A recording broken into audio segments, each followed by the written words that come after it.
In this video, I'm going to talk more about running the Lost City. And specifically, I'm going to be talking about sessions 6 and 7 that my group has been playing throughout this year. Now, previously in sessions 4 and 5, I talked a little bit about the group when they had smaller numbers of characters for each session and kind of some of my strategies for that.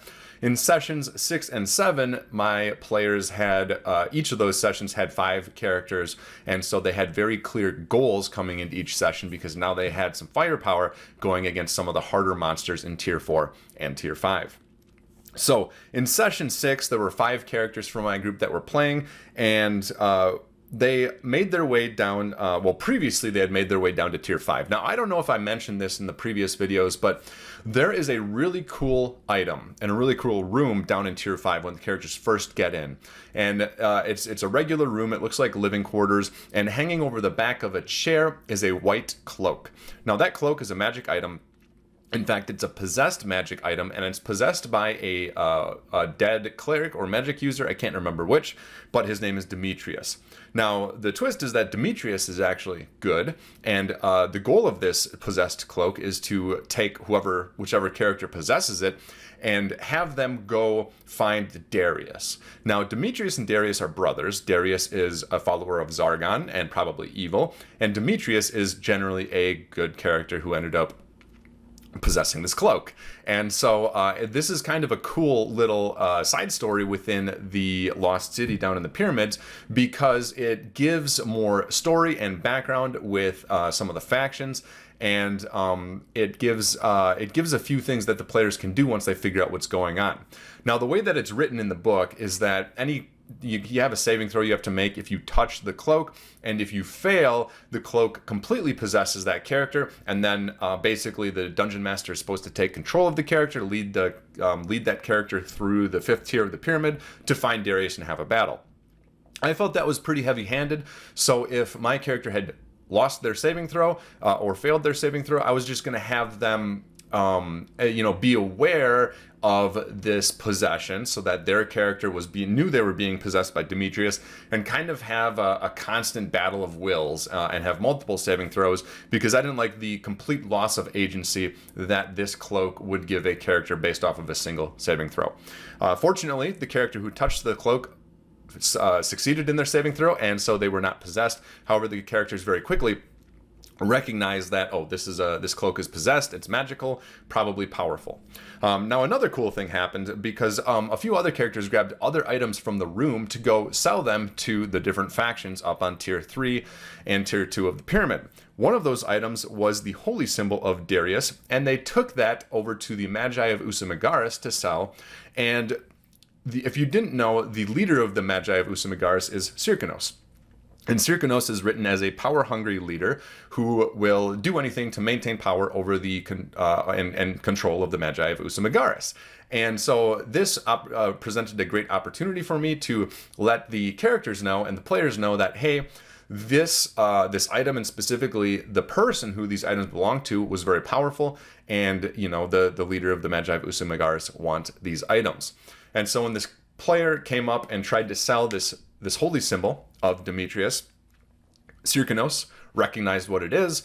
We did a few social saving throws, a few social rolls, and the players were able, through their characters and through role playing and through a few rolls, were able to identify that Syrkanos really wanted this item, was also curious about the cloak, and lied to the characters about the reasons for why Syrkanos wanted the items. So this bred a lot of distrust, which is really important oftentimes, especially in social role playing. And now there's this dynamic where the characters and players don't trust Syrkanos, and Syrkanos knows that they have some of these really powerful items. So that hasn't played out since then. I'm not sure what's going to happen. One of the characters actually has this cloak of Demetrius in his character's bag. Syrkanos doesn't know that, but he's just carrying it around, so it's going to be fun to kind of see how this all works out. And yeah, it'll be interesting to see what the characters do if Syrkanos finds out about it, and how it's going to interact with the pyramid as a whole. Anyways, the players ended up talking to Circanos a little bit, trying to sell some stuff, finding out all these things, distrusting Circanos.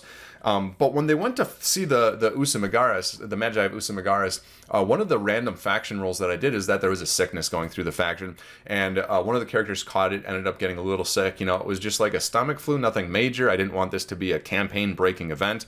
But they ended up failing a saving throw initially, having some temporary loss, and I can't remember if it was HP or Constitution, but it was just like another wrinkle to throw in there, showing that, hey, this is a living pyramid. You know, things are happening outside of when the characters visit a place. Then, after all that role-playing, the characters continued and actually began their adventure, and their goal in Session 6 was basically to go down to Tier 4 and just start clearing rooms. There was a lot of really powerful monsters that they had been unable to clear in Sessions 4 and 5, and they just wanted to start taking them out. And they did exactly that. They took out a few rooms, they took out zombies, they took out rats, they took out some other things, I can't remember precisely which, and generally it was after quite a bit of social role-playing at the front of the session. It ended up being really combat heavy in the second, and they just kind of rolled through these rooms. It was great. Now, one of the things that ended up happening at the end of this session is for a different faction, I think it was the Brotherhood of Gorm, it was the Maidens of Madura. I can't remember. It was one of those two. For their faction role, one of the results, or a few of the results, is the faction finds a magical item that they think would be good for one of the characters. So this was the first time that the faction, when the characters visited the faction said, hey, Peros, come on over here. We have something for you. And so they had a magic item that they wanted to give to Peros in exchange for gold. Of course, it wasn't going to be free, but it was another way for the characters to see that, hey, this pyramid is a living ecosystem, and the factions having some sort of relationship with the factions is usually beneficial. So this ended up going very, very well. What I found out after this happened, though, was that, obviously every single other character wanted these items, and I realized that as I continued in subsequent sessions, Session 7, Session 8, etc., it really wasn't a great play experience to leave this event up to a random roll, because I did randomly roll it 2 more times for 2 other characters, so that means that 3 characters had magic items that were given to them by the factions. But I had, 4 other characters who just didn't have a magic item given to them by the factions, and I realized that's not super fun if that's randomly determined. So what I'm going to do is, over time, I'm probably going to be giving each character something from the factions over time, just to make sure that they they don't feel left out because of a random dice roll. That style of play is much more current and 5th edition, rather than like this old school where, you should go out and find things that are existing in the pyramid rather than have them given to you. But, that's what the roll said, and then I saw the game experience was not as fun, waiting for a random roll, so I just adjusted it as I was going forward.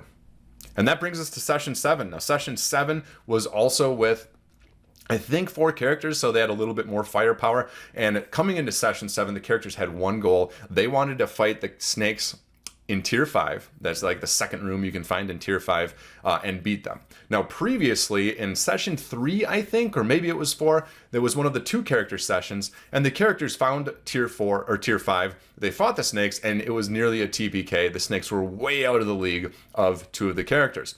So they thought with 4, they might have a fighting chance as long as they had a good plan. And this was brilliant by the players, watching them come up with a good plan. I thought this was excellent role-playing, and it's exactly what you're looking for out of these old school modules. I mean, these modules give you so many tools that allow for greater player agency in unbalanced encounters. And it's what I love about old school modules, is because if you have a balanced encounter, you don't think about tools, you think about character powers. But if you have an unbalanced encounter, you start looking around your character's environment for other resources to try and give you a chance in these unbalanced encounters. And that's exactly what these characters did. The creative problem solving is amazing. Again, why I love these old school modules. So what the characters did first is they took a detour around the 4th tier. They killed a few things, but really what they wanted to do was they wanted to grab the dead rats from that they had killed from Session 6, and they ended up roasting a few of them and then keeping a few of them fresh because they weren't sure what type of dead rat the snakes liked. Then they followed, they toured down There's one other thing that happened in Tier 4 I wanted to cover, actually.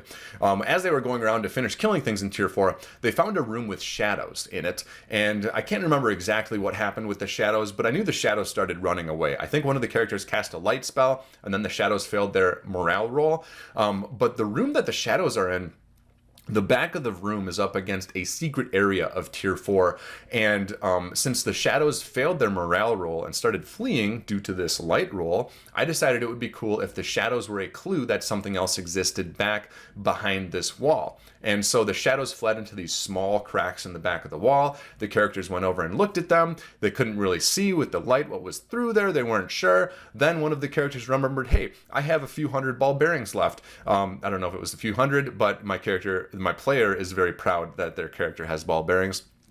So they took a few, dropped them into the larger cracks, and they recognized that the balls rolled back and then dropped and hit something. So they know now, the players know that there is some other room or area back there. The problem is the players don't know how to get there. They spent a while searching the room that the shadows were in to try and find like a secret door or a concealed door or something like that. They couldn't find it because one doesn't exist in that room. But now they know that, hey, there's something back there, and they just need to figure out how to get back there. They have a good sense of mapping of where things are on this level, and I think eventually they're going to end up finding the entrance to this secret area, and that will be interesting and fun when it does happen. Anyways, after that encounter, they ended up going down to the 5th tier, and they ended up implementing their plan to fight these snakes. Basically, what they wanted to do is they wanted to make a trail of snakes, a trail of dead rats that the snakes could follow. They were hoping one would come at a time, and then they'd slam the door on one of the snakes, they'd fight one, hopefully kill it, and then they'd do the same thing for the second snake. So basically they were going to try and attack one snake at a time, and they were hopeful that that would work. Now, to help run this encounter, I basically made a dice roll to determine where the snakes were. One ended up being asleep while the other was awake, and so their plan actually ended up working really well. They were able to get one snake into the room. They were able to attack it. It still almost killed one of the characters, but after the encounter, they took a short rest. They were able to basically rebuild some of their powers, and then they attacked the second one. The second one almost killed a few of the characters. I don't think it would have been a TPK, but there was almost 1 or 2 character deaths. Excuse me. And so, but it ended up working, and like I said, it was such a great display of creative player problem solving using some of the resources that can be found in the environment, and it was just kind of the quintessential old school module experience where the players can have greater agency because there's just things, not like powerful items, just things around that they can use to help them with these encounters. So that was very, very exciting for me. The last thing that I wanted to note that happened in session 7 is they went back up to the factions to kind of sell some of the things, some of the loot that they found, and try and buy items.